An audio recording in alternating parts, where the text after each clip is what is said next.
Guys, welcome back to the channel. For those of you who are new here, my name is Priti. I'm a photographer based out of Manchester here in the UK, but I also share a lot of videos on travel and tech and everything in between. Thanks for tuning in. So today's video is basically about the Kindle versus iPad. So quite a few years ago now, the iPad that I have right now is this one. I can't remember what generation it is, but it is, I've had it for about 4 or 5 years now, so it's still in pristine condition. It is brilliant. But yeah, so when I went travelling, I had the iPad with me. I used it a lot for various different reasons. However, one of the biggest reasons that I used it was for the Kindle app. So I had the Kindle app on my iPhone at the time too, but if you're anything like me, not a fan of reading books, obviously on such a small screen. Well, now it's a lot bigger because I've upgraded my phone, but at the time it was quite small. So I was using my iPad a lot for reading too. Now this is the interface for anyone that doesn't have a iPad just yet. This is what it looks like, and when you open the Kindle app, this is what it looks like. Hopefully the phone will focus in on that for you. What I do really love about reading books on the iPad, I suppose it doesn't make a difference when you're actually reading the book, but it's obviously all the colour, which is great. The display is absolutely fantastic. However, one of the things that I really had an issue with was my eyes were getting strained. So as nice as it is to have the vibrancy of the colours just on the front page, but some of these books do have obviously coloured pages too, so I'm trying to open one up at the moment to show you what I mean. Yeah, but one of the big things, although I love the size of the iPad, I really found that my eyes were being strained. I suppose it's similar to spending too much time on your iPhone or any smartphone that you might use because of the light. So for example, on this is one of the books that I've downloaded. I've not read it yet, but obviously you've got the fantastic illustrations on there, which it makes a difference, doesn't it? I think it's closer to reading a physical book when it's those kind of books. But yeah, so I kind of stopped using the iPad for reading for that reason, because I was getting a lot of headaches. And I was also getting really sore, burnt eyes. Fast forward to a little while after, what I did then was get the Kindle. So the Kindle I bought actually as part of my wedding gift, well, money that I was given for wedding gift from a friend, and one of the things that I purchased was the Kindle. So that would have been in 2016 or 2017. Love the Kindle, love that whole experience. Absolutely love that it was more natural in terms of obviously not affecting my eyes. I didn't get the headaches.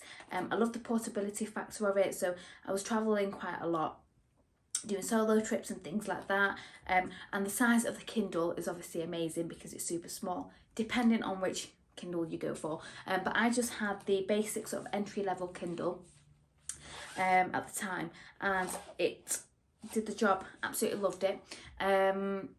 I really like the fact that Kindle, obviously you get the software pre-installed on it, but one of the main reasons that I love the Kindle was the fact that you can get the 99p books on there, which is amazing. So they do a lot of promotions over on the Kindle app. Pretty much like every week they have like different books on offer. So for those books that you may not necessarily want a physical copy of, it's a great way to kind of wait and kind of see whether you can find it a little bit cheaper. So once you've bought it, you don't have to worry about having the physical copy. So you can still get the content that you wanted, but you don't have to worry about storing obviously the physical book. I do love my physical books though, so I've got so many books in the house, it's crazy. Like I don't have storage for a lot. But yeah, so the great thing is obviously you can just store the digital books on your Kindle or your iPad if you do decide that that's a better option for you, and you can have them on the go with you. Especially when you're traveling, you don't have to have that extra weight on you or in your bag or your backpack, whatever, your day bag. Especially if you're going on, you know, say for example a beachy sort of holiday and you fancy a read. It's nice to have a physical book, but it's also nice to have something a bit more portable, especially in this day and age when we kind of have, you might have your camera, you might have some other gadgets that you want to film with or take photos with, whatever. The weight really adds up, or it does for me because I'm a photographer, so I end up lugging 10 million things, which I don't necessarily need sometimes. So anyway, I love that Kindle. The only thing that I did find was frustrating a little bit was the fact that you couldn't obviously adjust the brightness, but then that's one of the pros of having a Kindle back then, is that it doesn't make your eyes sore. So fast forward to just a few months ago, I think I ordered it in January, I actually sold the previous Kindle that I had and upgraded to the new Kindle, which has the built-in lights. I say new, this was updated in 2019, if I recall right. And the specs of this one, it's the 6-inch display on it, 167 ppi, it's built-in light, Wi-Fi, and the internal storage is 8 gig, which doesn't make a huge difference really, because I mean, I don't tend to keep them installed on the Kindle. I just delete them once I've kind of read them, so there is that. The other thing that I really love about Kindle as well, the Kindle app, is that you can actually gift the book. So if you find something on promotion, or if your friend or family member has a Kindle too, you think, oh wait a minute, I'd like to gift this book to someone, you can order it and send it as a gift, which I think was really handy, especially those 99p offers. It's brilliant. Now what I really loved about Amazon in terms of this Kindle is the fact that you can trade in your old Kindle and then you get 20% off a new one. Is it 20%? Yes, 20% off a new one. So I sold my Kindle, so I traded my Kindles in because I had 2 at the time. One was like super old. Traded the 2 Kindles in, got 20% off a new one, but then I also got a £5 off voucher through email from Amazon, which was by luck, I guess, like going into the new year. So actually I only ended up paying around about £35-40, something like that, instead of the full price, which is, I want to say £70. I can't double check because the phone's on there that I'm filming on. Anyway, so I've had this Kindle for a few weeks now, and I wanted to basically have it for a few weeks to test it out before I did a review on it. So this is the box that it comes in, looks like that. The Kindle itself is that one. I actually opted for the white one because I absolutely love the white one. When I was trying to order it, there was a bit of a delay for some reason. They were saying that they wouldn't get stock in for a little while, but it ended up coming early. You get the cable in it, which I don't have at hand, but you get the charger cable. That's the packaging for it, which is quite nice. I love good packaging, sucker for good packaging. And then you get like a little user manual type thing, which I haven't used really. You don't get the mains plug, or the plug socket, but I didn't get that with the previous one either. However, I have a lot of 3-pin plugs for my phone, so I can just use that one for the cable. So I really love the fact, like I said before, I love that you can actually go into the settings of the new Kindle, or the newer Kindle, and you can change the brightness on it. So you've still got all your usual settings for, connecting it up and what have you, but you can actually adjust the brightness on this, which I thought was fantastic. That was the only thing that I was missing on the original Kindle that I had.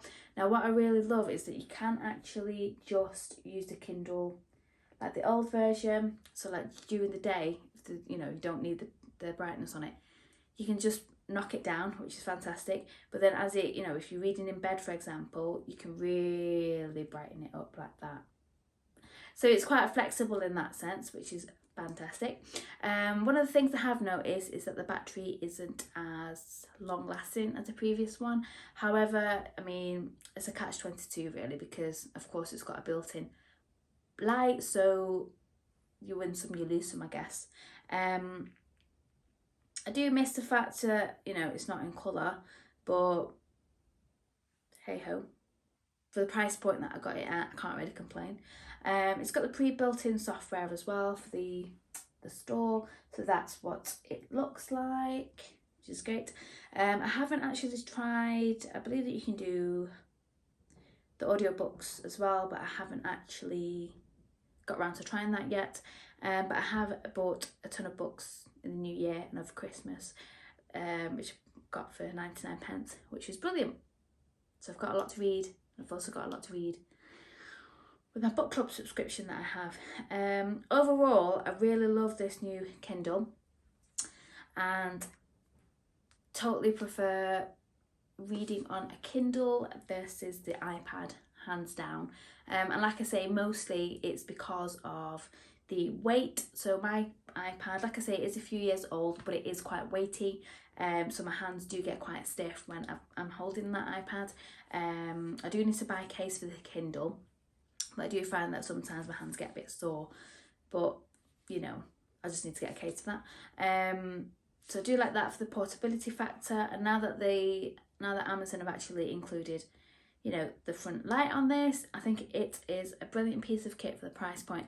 So, you know, in terms of being able to read without any distractions also, so on the iPad you've still got the option of like, you've got Safari, and if you've not switched off your emails might come through. And then if you do have notifications, which I don't, but if you do have notifications for social media, etc., you're going to have those popping up constantly, which is just a huge distraction, similar to your phone. And that's another great thing about the Kindle, is that obviously it is just purely for reading, and so you don't have any of those other distractions, which is great for somebody like me that has a million tabs on in my mind. So it's great to just have one device that does one or two things if you do the audiobook, and it kind of delivers at that price point. They do have a couple of different versions of the Kindle, which you could always research if it's something that you're looking to get. I wasn't looking to buy like a super expensive one. I wouldn't benefit from having it. This does the job that I need it to do, and the trading program was absolutely fantastic on Amazon UK.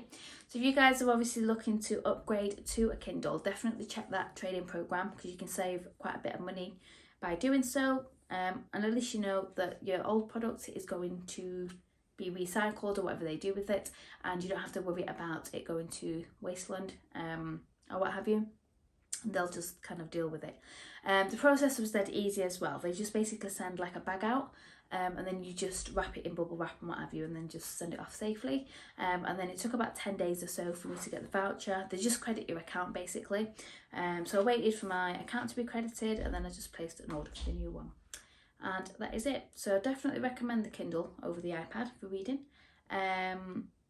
Hope you guys have found this little review, if you like, useful. If you've got any questions at all, just pop them down in the comments below and I'll get back to you. If you liked this video, please give it a thumbs up and subscribe and all the usual yada yada. And I'll be back soon with a new video. Bye for now.